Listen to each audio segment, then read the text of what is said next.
one. Always number one. DCGB 729 kHz. Enot sa Bareta. Enot sa Gabos. Ang DCGB, aktibong miyembro o yan kan kapisanan ng mga broadcasters ng Pilipinas, KBP, Philippine Standard Time, halay sa pag-asa, alas 5:03 an hapon. Alas 5 ng hapon, oras na para aramon ng mga maiinit na bareta kanal daw na maruluwas sa aga sa mga periodiko, radyo asin telebisyon. Enot naman ang ngunyan sa DZGB Bareta alas 5. Mga bareta ngunyan para sa aga. Enot na tinipon sa DZGB Newsbase. DZGB Bareta alas 5. Kaiba ang field reports kan Mega Force Patrol. Hali sa iba-ibang parte kanalbay asin kabikolan. Ngunyan, uya ang sa idong tagapagbareta. Marhay na hapon sa pangaran kang News Base, Mega Force Patrol asin kan Lado Technical. Ako po ang sa indong magiging tagapaghatod bareta digdi po sa DCGB. Mga bareta ngunyan para sa aga, GB, garantisadong bareta. Ako po si Pio Fernandez.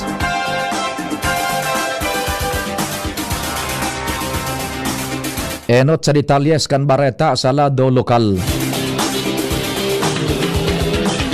Nasa linya ang samuyang chief reporter si kumpadreng Jimmy Nasalita. Chief Jimmy, marhay na hapon. Please go ahead. Double time sa ngunyan ang mga personalis Kamalig Water District na maibalik ang supply ng tubig sa mga konsumidores matapos na ma-discovering may makusog na leak sa Mayor Tubo Kaini, digdi sa barangay Salugan, sa Kamalig. Nagpipinsaran mga technical team kan Kamalig Water District, minor problem lang, alagad kanini susugo na pagaraman na major pipeline an may diferensya ulho sa day masabutan na rason sa ngunyan doble an trabaho kana mga taga Kamalig Water District sa supervision mismo ni Manager Judy Opiano.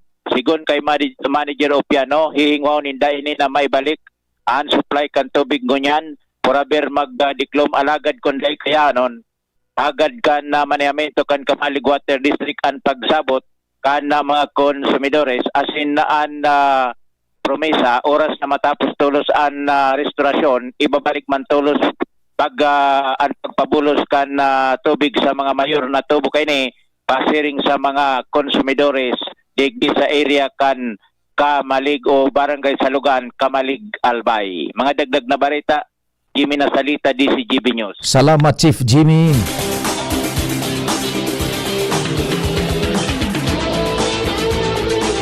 Diretso kan mga bareta sa lado lokal. Nasa linya man ang Mega Force Patrol, si Angel Mustaza. Angel, marhay na hapon. Go ahead man. Uminabot na sa sobra 111,000 na mga Bicolanong learners sa halos sa iba-ibang mga probinsya sa Bicol Region ang nakapagpartisipar para sa early registration para sa school year 2026 to 2027.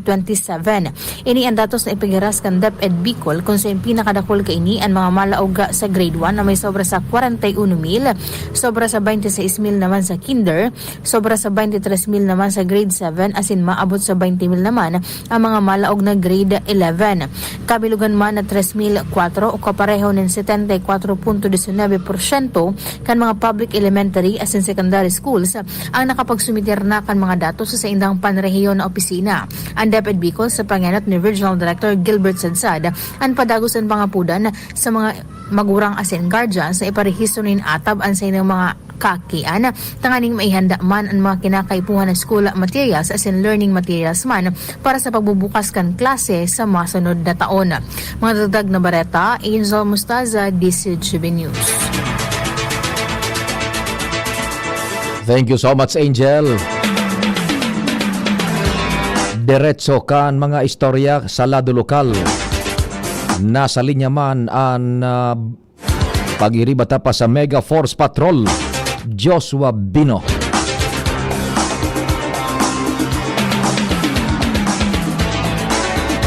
Joshua, good afternoon. Please go ahead na.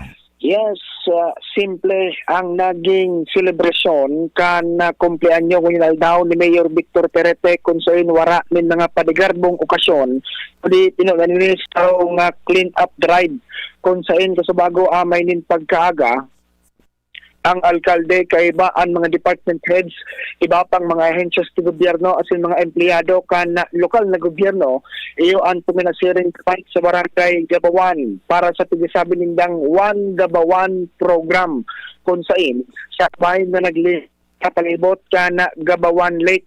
Siring man nagtanom ng mga kahoy asin duman sa Gabawan Lake nag-release ng mga tilapia fingerlings parte kan mga programa kan lokal na gobyerno bilang tangataman sa kapalibutan.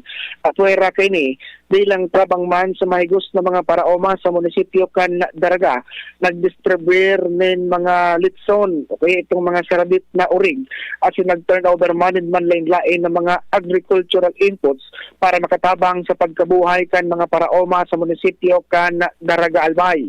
Katapos kan clean-up drive, diretso naman ang grupo kay alkalde duman sa southern areas kan Daraga Albay, partikular na sa barangay San Vicente Grande para naman sa Batang Dibo, Batang Darageño program kung sa'y nagtaon ng mga regalo, pagkaon, igwapa ni magic show para sa mga kakian.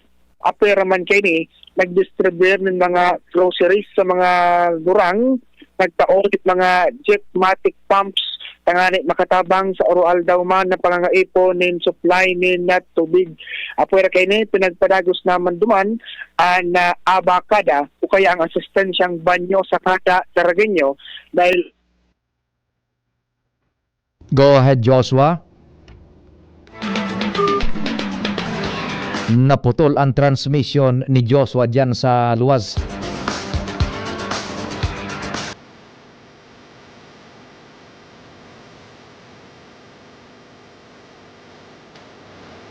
hello. Well, tantaan detalyas kan bareta na dara ni Joshua. Go ahead, Joshua. Yes, hello. Ang naunambitan nga to ng mga programa o kaya itong abakada o kaya asistensyang banyo sa kada Darageño sa manining programa kan lokal na gobyerno na makapagtao ng mga sa mga naging toilet bowls tangani ng makatabang sa mga pamilyang wala ng mga comfort rooms o kaya CR sa indang kanya-kanyang mga arong. Ang gawos na ini, dinibong niya na maghapon bilang pagselebrar sa kumpleanyo kan nasabi ng alkalde kung sa insusugmad sa iyang kamautan na dapat ang daw na ini simple sana pero dakol ang natabangan ng mga residentes kan Daraga Albay. Dagdag na bareta, Joshua Bino, BCGB. Thank you so much, Joshua. Dagdagan tapaan bareta sa lado lokal. Nasa linya man si kumpadreng Al Armario kan Mega Force Patrol.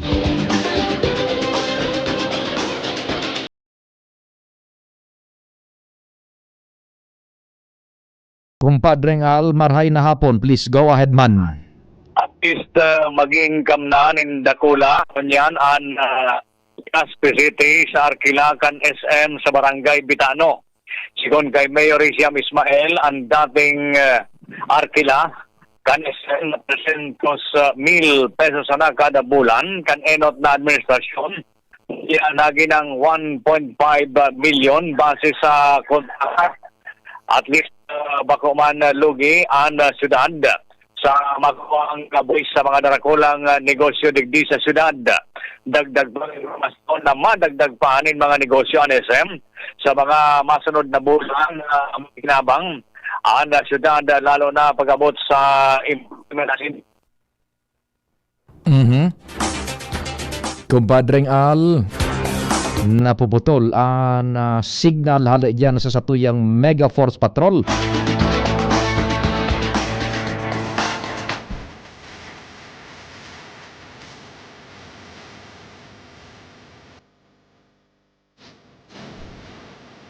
Minabulta si Pading Al, go ahead. Ang lockdown na ini kan lokal gobyerno padagos sa pigingoa kan administrasyon ni Mayor Isiam Ismael asin ang palunsod para at least nagikinabang man ang syudad sa negosyo ng digdi ipigalaw man pa sa mga masunod na bulan.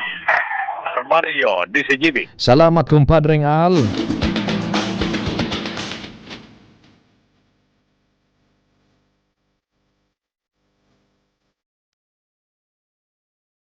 Ngunyan sa detalyes kan mga bareta sa lado nasyonal, nakatalaan na magbiyahe si Presidente Ferdinand Marcos Jr. sa New York City sa Estados Unidos de America para sa 4 na aldaw na official working visit. Ini ang pinag-anunsyar ni Palace Press Officer Abogada Claire Castro sa press briefing kasubago. Segun kay Castro, maatindir ang presidente sa pagbubukas kan ikasitentang sesyon kan Commission on the Status of Women. Nakatalaan man na magpahayag si Marcos sa gigibuhon na espesyal na sesyon kan Assemblea General kan United Nations asin makipaghuron sa nagkapirang opisyales kang UN. Sa presente da ipaaram kung si Riisay ang makakasabay kang presidente sa saiyang delegasyon. Mabueltan detalyes kan mga bareta sa lado nasyonal pakalis kan nagkapirang pagirumdom.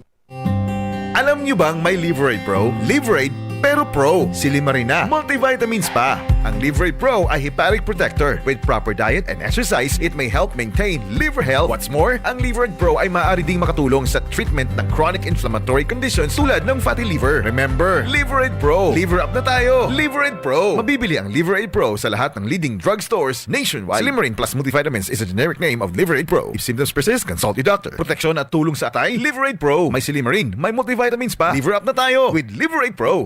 Realize true comfort and relaxation at Dorotea Resort and Spa, a perfect venue for family outings, couple retreats, and various functions such as weddings, birthday parties, corporate seminars, and conferences. Dorotea Resort and Spa. We have backpackers rooms, standard rooms, deluxe, suite, and a penthouse. Also, relax and rejuvenate with our spa's invigorating treatments, services, and facilities. Dorotea Resort and Spa, Kahugutan, Bakakay, Albay. For reservation, contact us at 0917-777-5734. Find us on Facebook, Dorotea Resort and Spa. Relax, rejuvenate, and enjoy. Only here at Dorotea Resort and Spa. Pre, si Gerald Anderson to. Sulit na extra strong beer ba hanap mo?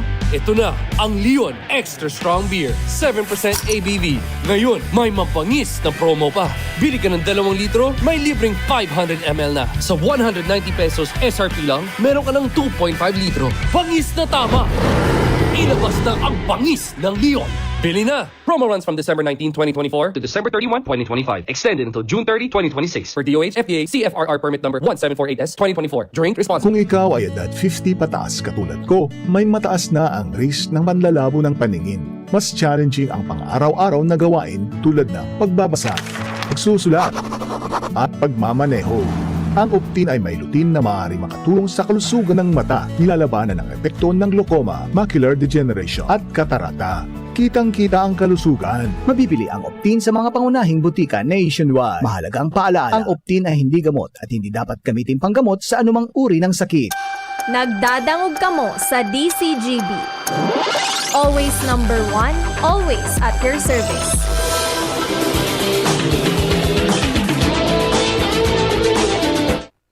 Diretso kita kan istorya sa lado nasyonal. Formal nang pinakusog kan House Committee on Justice ang committee report kaini na nagbabasura sa duwang impeachment complaint kontra kay Presidente Ferdinand Marcos Jr. Sa ginibong burutuhan mo niya na aldaw, 39 ang pabor, tanganing pagtibayon ang report kan komite, mantang igwa manin 4 na nagkontra. Sunod ka ini isasakat na sa plenaryo ang committee report, tanganing pagdiskutiron sa paagikan 1/3 vote kan mga o kaya pagtibayon sa paagikan 1/3 boto kan mga miyembros. Sa katakod na bareta, kumpiyansa ang Malacanang natapos na ang issue sa impeachment complaint kontra kay Presidente Ferdinand Marcos Jr. sa ibong kan pahayag kan House Committee on Justice na pwede ining baliktadon pag-abot sa plenaryo. Sigun kay Palace Press Officer Undersecretary Abogada Claire Castro, pigagalang kan presidente ang proseso kan kongreso, alagad malinaw na dainin pinagbalgar na probisyon kan konstitusyon. Ipinahayag ni Castro, naging bukas asin malinaw sa publiko ang pagdangog kan House Committee on Justice kung saan nadangog mismo na dainin magakanigong basihan ang mga alegasyones na ibinarabad kontra sa presidente. Maski naging magkalaban kanakaaging 2022 na presidential elections, maawot ni dating Vice Presidente Leni Robredo na magtrayumfo sa iyang termino si Presidente Bongbong Marcos. Sa sarong entrevista, inako ni Robredo na namumundo man siya sa nangyayari sa nasyon lalo na sa politika. Paliwanag ni Robredo, maawot niyang magtrayumfo ang presidente dahilan taan trayumfo niya, trayumfo man kan Pilipinas. Sa iba pang detalyes kan Bareta, sa giraray na ipinag-oktava kan Sandigan Bayan 3rd Division ng arraignment kontra kay dating Senador Ramon Bong Revilla Jr. sa kasong malversasyon ngunyan na Lunes, Pebrero 9. Inimantang nakapendyente pa para sa resolusyon ang mga mosyon kan kampo kan dating senador na mina-question sa kaso laban sa iya in koneksyon sa halos 93 milyones de pesos na ghost flood control project sa Pandi, Bulacan. Bilang resulta, inatras ang arraignment ni Revilla kasabay si dating Department of Public Works and Highways Bureau o kaya Bulacan 1st District Engineering Office Finance Section Chief Juanito Mendoza sa Pebrero 16 sa oras na alas 8:30 nin pagkaaga. Matatandaan na invelto ang dating senador sa flood control scandal matapos na ibulgar ni dating DPWH Undersecretary Roberto Bernardo na nakaresibi ang dating senador ning kickback para sa pag-endorsar kan flood control projects.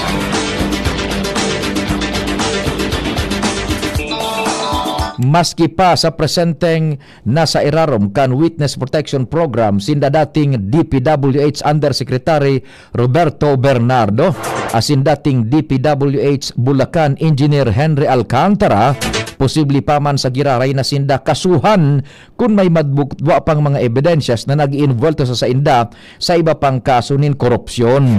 Alagaday kaibanan sa listahan kan irekomendang kasuhan sa draft report kan Senate Blue Ribbon Committee, ipinaliwadag ni Senate President Pro Tempore Ping Lacson na sakop sa nakan WPP ang mga kasong may katakod sa naging testimonya kan mga ini sa maanumalyang flood control projects. Dagdag pa ni Lacson, ikukonsiderar kan Senado ang anuman na bagong dokumento o testimonya na posibleng mag-invuelto kay Bernardo Alcantara asin iba pang opisyal sa iba pang kaso nin korupsyon. Sa iba pang bareta, makusog na pinahimutikan ni Senadora Amy Marcos na siya ang nangingenot kan pagbalo sa pagbabalyo nin liderato sa Senado.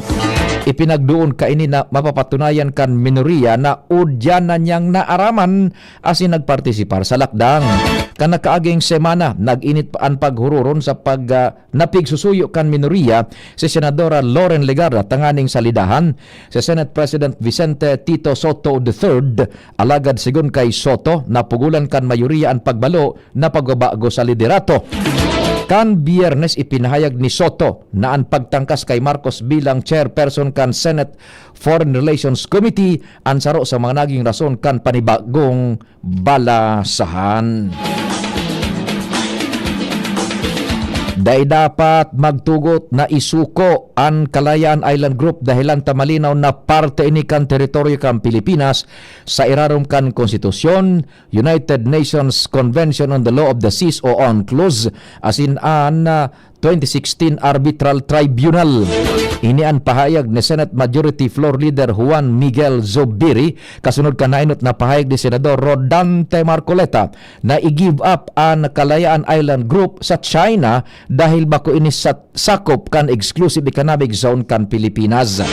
Afuera ka ini, sinabi pa ni Zubiri na duwang layesman an ipinasar kan ika-19 Congress na nagpapakusog sa diretsos kang nasyon sa West Philippine Sea asin sa Kalayaan Island Group na iyuan Philippine Maritime Zones Act o Acta Republica Numerado 12604 asin ng Archipelagic Sea Lanes o Acta Republica Numerado 12065. Nainot ng pinaglinaw ni Marco Leta na dahil niya sinabing ipanao ang Kalayaan Island Group asin pinagliliis lang ka nagkaperang individual ang gustong sabihon kan sa iyang enot ng pahayag. Officer ka ini ipinagdo ni Zubiri na dapat tawan pa man giraray ning pagkakataon na ipaliwanag kung ano ba talaga ang maawot niyang sabihon sa sinabing isuko na ang Kalayaan Island Group.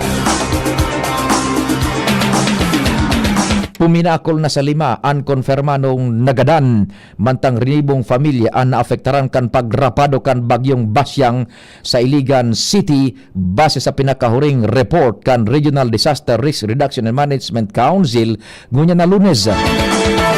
Uminabot naman sa 31 katawo ang lugadan na sa ngunya nasa medical na atensyon. Mentras duwang tulay naman ang naraot sa syudad, partikularly ang barangay Abono Steel Bridge asin Panuliran Steel Bridge. Limitado naman sa magigian sa ng bihikulo ang pinagtutugutan na makaagi sa Mahayahay National Highway. Dahil sa hiwas kan danyos, ipinaararom na sa estado de kalamidad ang lugar para makaskas na magpaluwas nin fundo asin tabang para sa mga afektados. Nagdagdag ning security detail ang Philippine National Police para kay Cebu Governor Pambari 4 matapos ining makaresibi ning patakot sa buhay. Sa ginibong press briefing sa Campo Crame, sinabi ni PNP Public Information Office Chief Police Brigada General Randolph Tuanyo, duwang dagdag na security team kompuesto ning 14 pulis ang ipinagtaltag tanganing bantayan ang kaligtasan kan gobernador. Napag-araman na igwanin 2 sa nang security detail ang ipinagtagama sa opisyal alagad sa patakot sa iyang buhay. Dinagdagan ini kan PNP na matao sa iya nin proteksyon 24 oras an aldaw.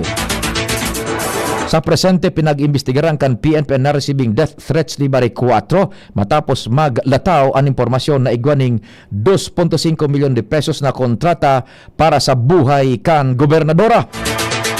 Basado sa intelligence information, sarong hired killer Harley sa Mindanao ang sinugo na magibo kan krimen na planong gigibuhon sa luwas kan Cebu.